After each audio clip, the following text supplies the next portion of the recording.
and spending the whole year on it. And so a lot of these kids we have recruited for a long, long time. And so it's fun to finally talk about them publicly and be able to announce them and, talk about them and answer any questions about them. And I think the biggest thing that stands out with me with these kids that we're announcing today is their length. I mean, if you look on there, I think there's 2 kids at 5'11" that we measured, or they measured out during camps or whatever at 5'11". Everybody else is long. The athleticism, O-line was a big need for us. As we look at our offensive line, we have 5 juniors in that class. We needed a couple young linebackers and a couple young receivers, and those 4 that are coming in, one of those linebackers being a 2 backers, 2 receivers, one of the backers, the third one, Daniel Longy, being a mission kid. We'll get back in a couple years, but I think all 4 of those are very, very talented young players. But when I look at the O-line, I'm very, very happy with that area because in a couple years that's going to be very depleted, and so that needed to be a focus in this class, just like linebacker is going to be next year a little bit in this class. The junior college kids that are in here right now, the 4 we've already announced them obviously at break, but they've been with Dave Scholes in the weight room for now going on 4 weeks because we start this semester so early, and that's been the best thing. Those 4 guys, along with Dallin Levitt, the transfer, and they've been going, and all 4 of those guys that are eligible. Dallin obviously has to sit out, but the 4 guys on offense are going to compete for immediate playing time on offense this spring.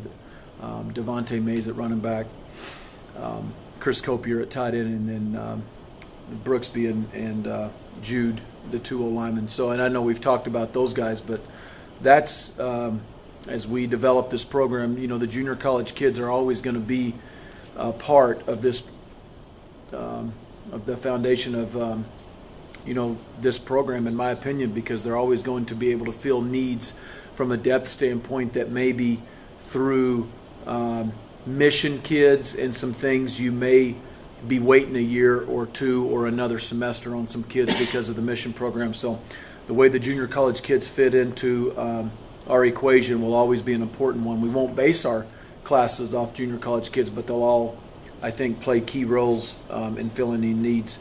And then, the other one that's a transfer, Ben Wysocki, that's, I know, the one that we're all excited about. We had Ben in here last week on an official visit, and this was a perfect fit for him. He had a very good career at UCLA. He's played all 3 offensive line positions, tackle, guard, and center. So he brings a lot of versatility. He's very extremely smart.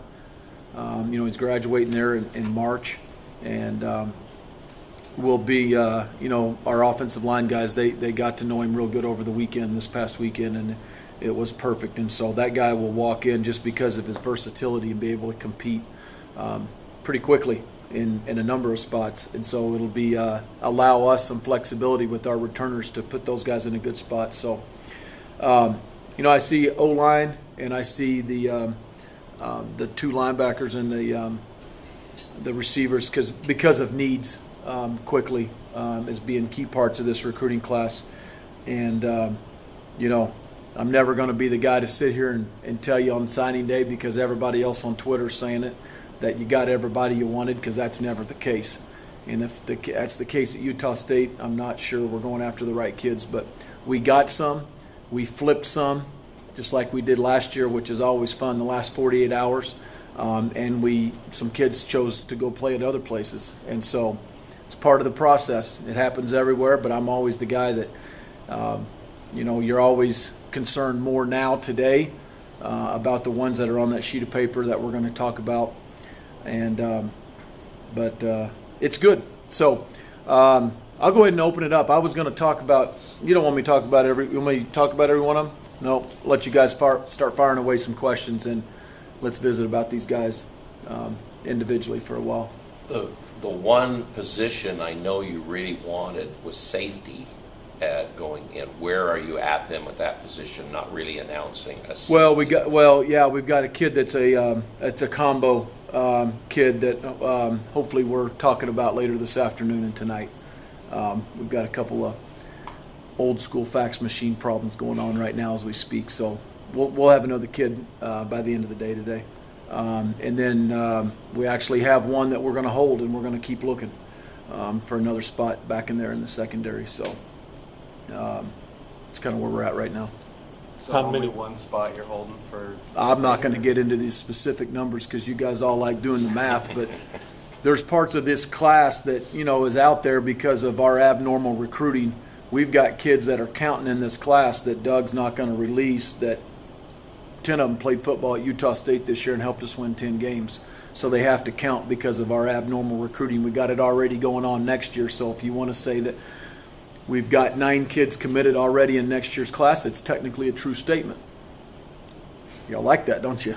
So there's some kids like that. We do have a couple that we're kind of holding back, and I'm not going to get into specific numbers because things change, especially with missions. And that's where you have to allow for some flexibility on kids coming back and kids leaving. So there's flexibility on both ends with mission kids, and that usually affects those initial scholarships. Do you have mission guys coming back this next year?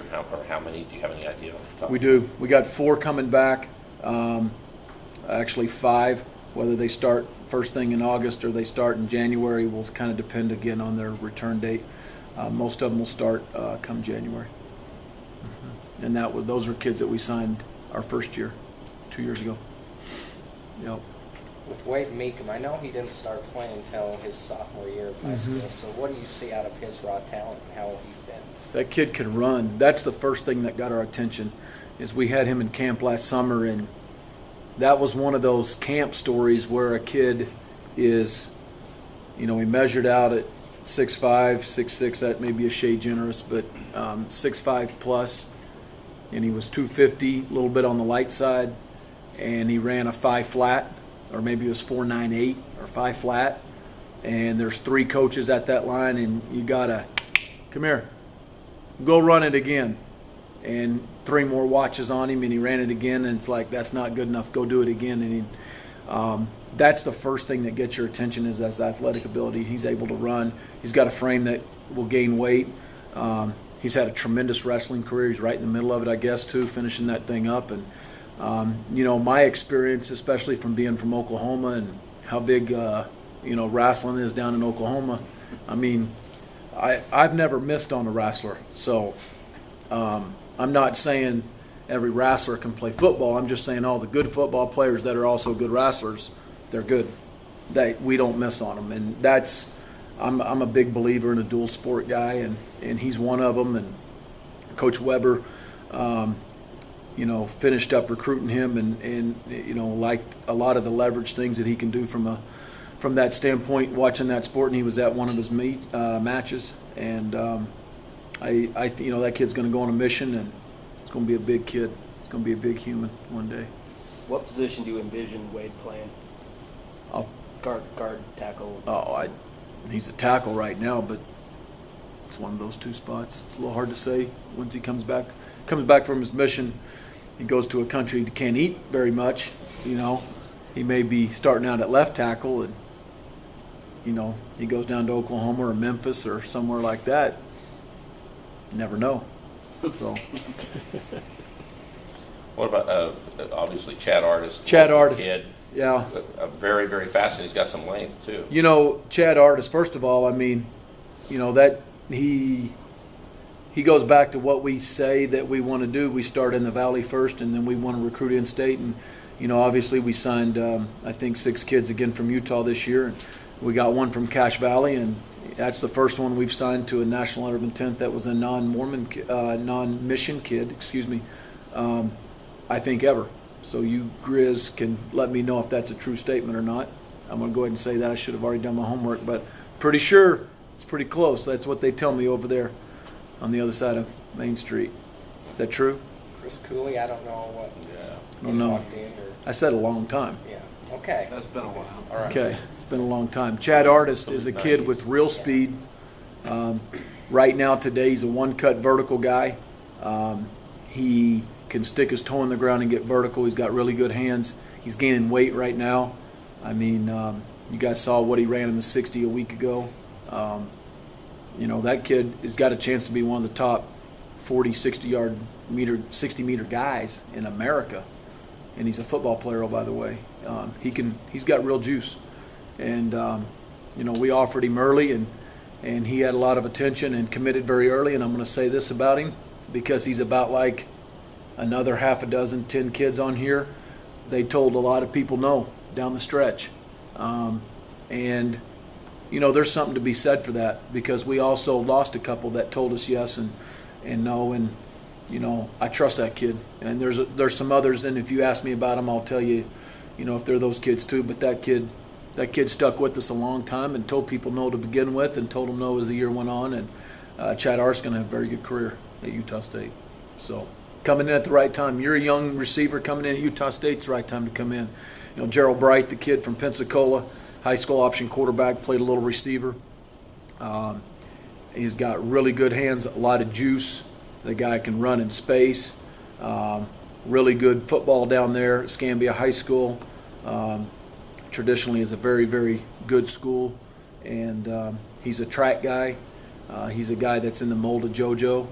Will come in and play slot. And so to sign the 2 freshman receivers, this is a good time with 4 senior receivers ahead of them right now. So it's a good time to be a young receiver in this program. Looks like you can't ever have too many quarterbacks either, right? Yeah. So Cade will enroll. Cade will start in January. Brett's brother, you guys all know that. Cade's a very athletic kid. He's got a lot of moxie. He's got a lot of intangibles that you don't see on the internet, and that you can't really put a price tag on either, in my opinion. And I think a lot of that is important in that quarterback room. He'll fit in perfect. He threw the ball tremendously accurate, and had a very strong arm. Threw it very well on the run when we had him in camp this summer, and really liked him. And quality young man, great family, and they've been out to visit out here. Really can't say enough good things about him. And he'll fit in with the rest of those guys. He's a winner, and he's got a lot of moxie and toughness and athletic ability about him.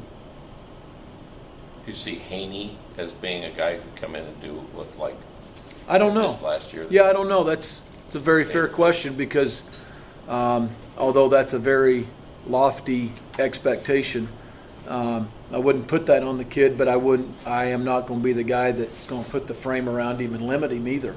I think it's been proven around here, you're the best player you're going to play. We've played plenty of 18-year-olds at almost every position. Not since I've been the head coach, but since I've been a coach at Utah State, we've played true freshmen. If they're the best player, they will play. His highlight tape, when you watch it, it's very reminiscent of Jalen. It's very interesting. You see him returning kicks, and that look like Jalen. And he may be a shade taller than Jalen, but body type-wise, they're very similar. L.A. Cathedral High School, first of all, if there's a better setting in a city for a high school stadium, that's pretty cool. You guys, anybody ever been there? It's pretty cool. You should see it, especially at night with all the lights behind it. But that's a kid that had other places to go in the Mountain West, and had a very tough choice and chose Utah State. And so we were very, very excited when we got that call last week. But I think Cameron's got a bright future ahead of him. What about the 2 freshman linebackers? I love them. Riggs and yeah, you see them? I love them. We got 3 linebackers. First of all, I'll talk about the kid in state, Daniel Longy from Bingham. We all know, Harvey's brother, but this kid is a talented, tough, nasty, in a good way, moms, linebacker. He's going on his mission. Great high school, great tradition. Another Bingham player coming to Utah State. We've had several. But this guy is the nicest guy off the field, and he's got a nasty disposition on the field. He's an inside linebacker. He could be a bench linebacker for us, but he's an inside backer. Great vision. Plays through blockers and around blockers very well. He's got a good feel for the box, and then finishes with a nasty disposition when he makes a tackle. I really like this guy. Unbelievable family. Mom has got more juice than anybody I've ever been around, I think. She's awesome. Great family. Great, tremendous support at that house, and great family. Joe Riggins, this kid has got a bright, bright future. It could be pretty quick. I don't know. If he's good enough to play early, we'll play him. I don't know where he's going to be. But this guy he is an outside backer. He could play inside backer in the future because I think he's got the ability to gain weight. He's a guy really that could probably play all 4 spots in our defense in the 3-4. He's probably as close, and this is a really good compliment, to Maurice Alexander as I've seen on tape. This kid's got it. Javon Bonite did a great job recruiting him. And the way that went, in the last week and really the last 24 hours was awesome. His dad is big time. Great family. Excited to bring another Florida kid. That's 2 Florida kids this year. And, those guys get up here, and our Florida boys, probably as well as any state that we have in the program, our Florida boys wrap their arms around these kids, and they do all the recruiting when we get them on campus. And JoJo and LaJuan did a great job with him when he was here on campus, and I think felt very, very comfortable continuing a little bit of that Florida pipeline up here. And this kid can run. Mason Tobeck, there's another one, very similar to like some of these other kids. Turned down several other Mountain West schools and chose us.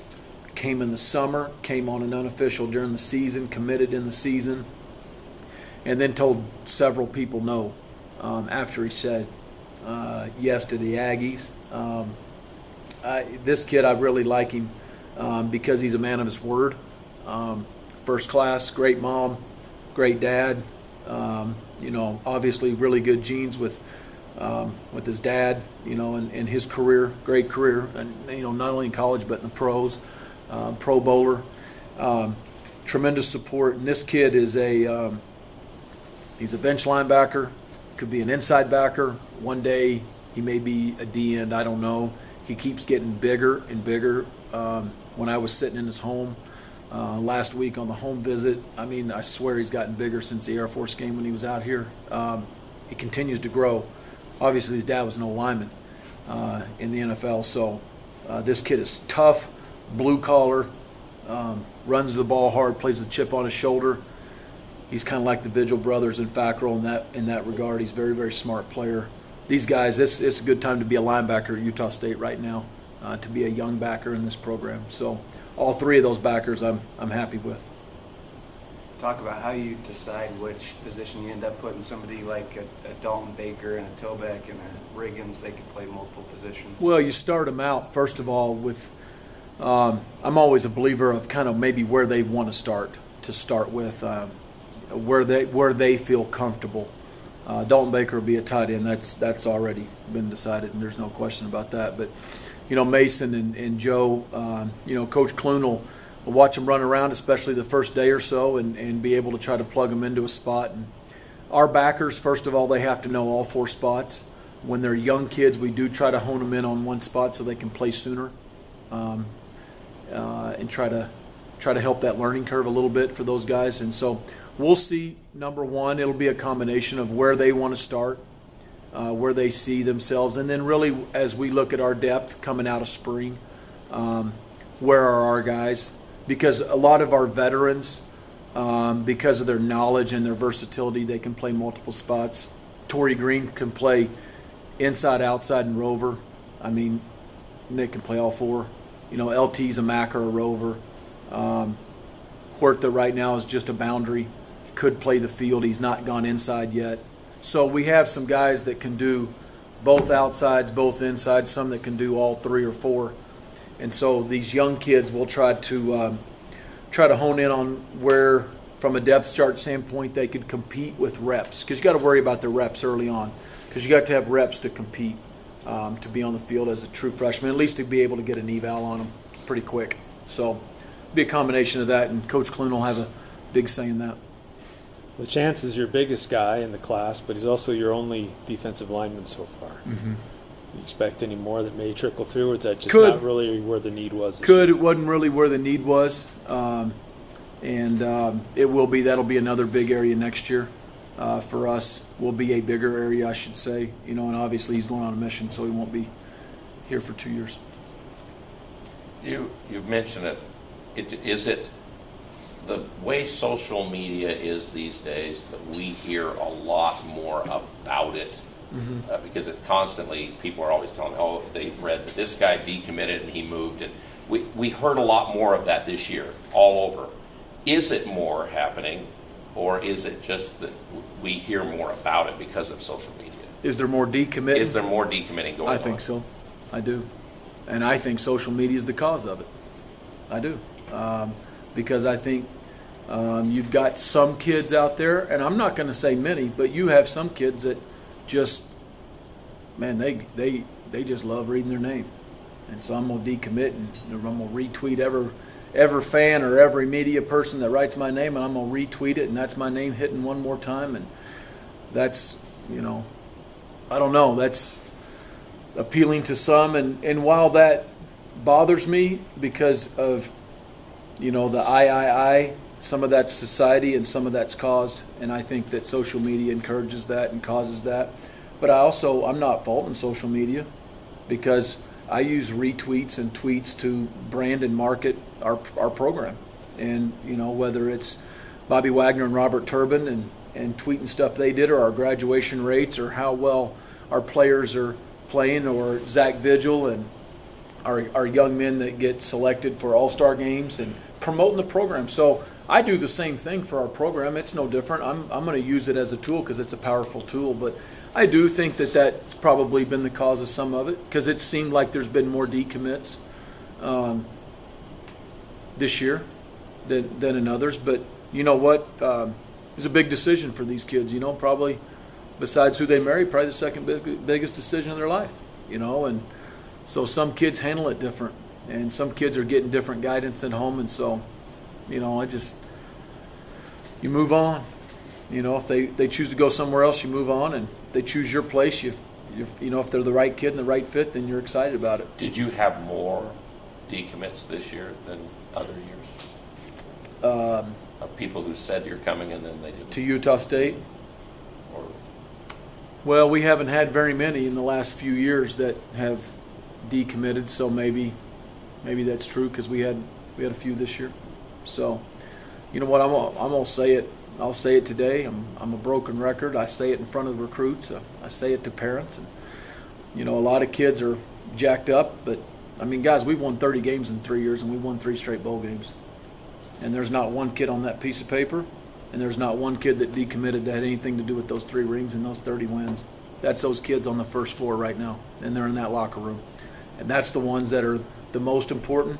These are the next to most important, and the ones that decommit, we just wish them good luck as they move on. So kids want to come and be a part of what we're doing. We're going to continue to win games because I don't think we need them if they're not here to win games. But I think we could win with a lot of them, even the kids that chose not to come here. I think we could win with. But I know this, we'll win without them, because we already have. So I believe in those kids in the locker room, and I believe in those kids on that paper that have stuck with us. And some of them have chosen to transfer. They've seen the light, and they want to come to Utah State. So we're happy to have them. They joined your staff late, but what kind of an impact did Clune and Heupel have in the last push? Yeah, a little bit. Just like I said at their press conference, and I said even last week to a reporter, I think it was going to be minimized, not towards them or because of them, but minimized because when they got hired, we didn't have very many spots left. And so there weren't a tremendous amount of decisions in the last 2 weeks. There were a handful, so I think that they had a hand in maybe solidifying some of these kids, and kids saying no to other schools, and that doesn't get publicized a lot of times. Most kids don't get on Twitter and say, yeah, I just turned down so-and-so again. So-and-so came back in my school, and we had a kid, and I won't tell you where, but we had a school send one coach in, and he says, are you still committed to Utah State? Yeah. Well, we want to bring you on a trip and offer you. No, I'm going to Utah State. Then the next week they sent a different coach in, and he says, "How committed are you?" And he looked at the coach and said, "I didn't know that there were levels of commitment." You know? And so does that mean he turned that school down in an offer and all that? Well, yeah. But the kid doesn't need to go out and tweet it.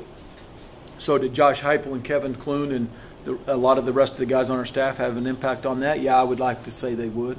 They did, because they were on the phone immediately with every kid that was committed and trying to keep their commitment. And sometimes, especially these days, keeping a commitment as hard as getting a commitment sometimes is fending off the wolves a little bit. But I'm never you win some and you lose some. We didn't get every kid we wanted, but the kids we got, I think, are very quality young men, first of all, and good players, and we're excited to get these guys that are on this sheet right here.